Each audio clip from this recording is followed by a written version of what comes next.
Hi, folks. Now that you've had a chance to identify your topic of interest and goals for the personal project, we're going to talk a little bit more about the process that you'll follow to complete the project.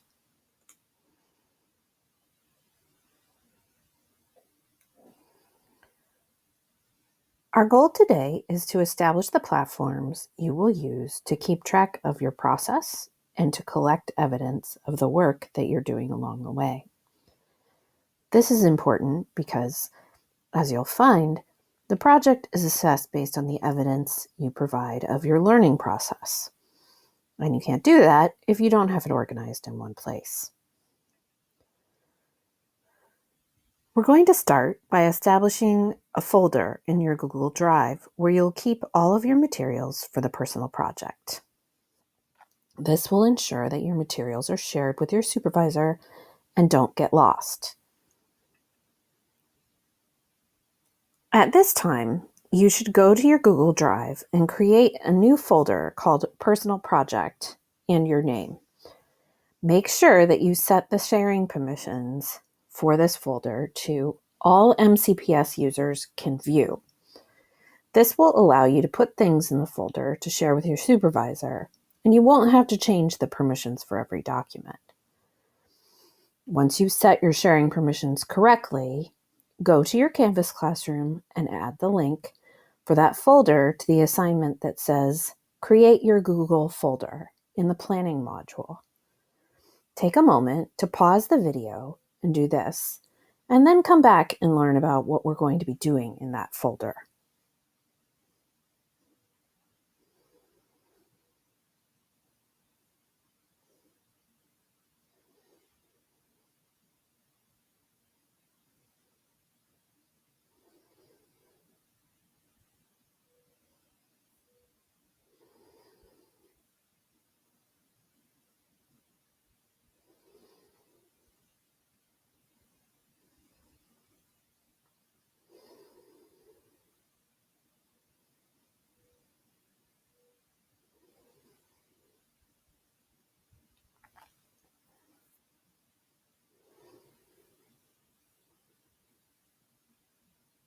Now that you have a place to store your materials, we're going to move on to discuss the role of the process journal in the personal project process.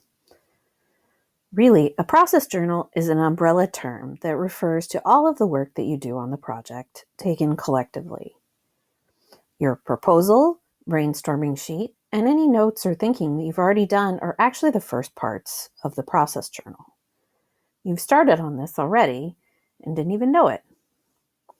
These records of your ongoing process are the first part of your process journal. The other two parts of the journal serve to help you demonstrate your skills as you're working to achieve your learning goal and create your final product or outcome, and to help you stay on track with your supervisor as you meet monthly throughout the process. So the process records are both the evidence of the work that you're doing and a structure to help you get things done. This chart lists out some key features of the process journal. Take a moment to review the chart before learning more about the kinds of entries you'll be making in your process journal.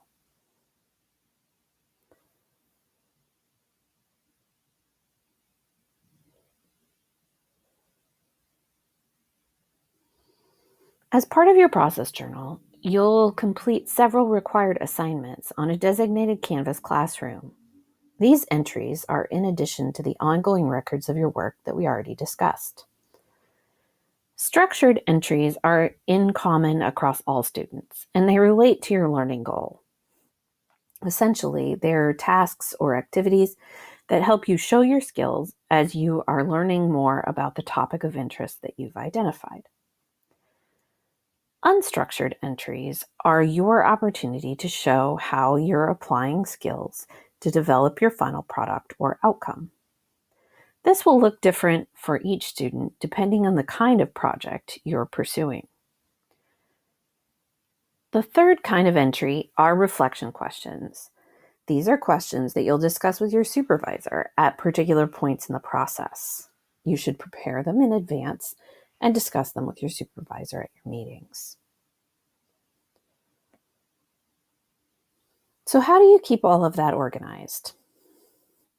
In order to help keep track of this work, we've created a few templates that will help you link all of these separate pieces together.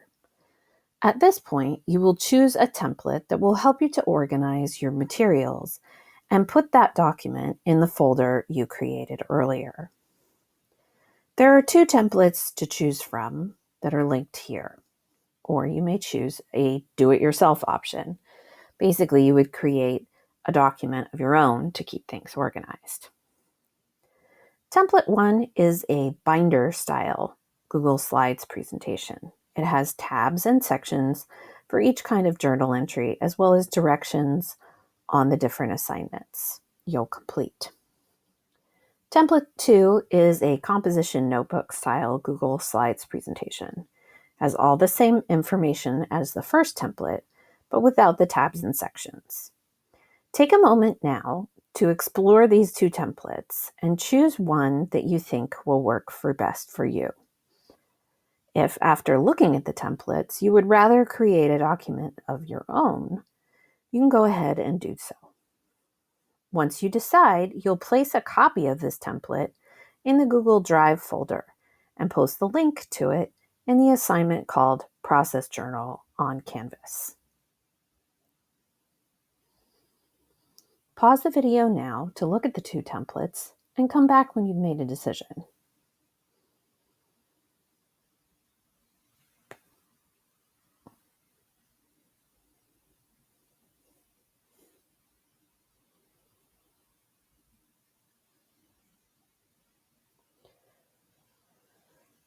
Throughout the process, the structured and unstructured assignments will help you develop your approaches to learning skills. ATL skills are your learning how to learn skills. They're the skills that you're using to organize your daily work, prioritize tasks, and help you be successful in your classes and in your daily life.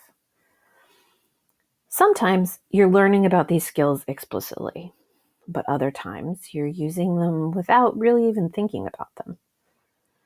The structured assignments encourage you to work on these skills at particular points in the process when they're likely to be most needed.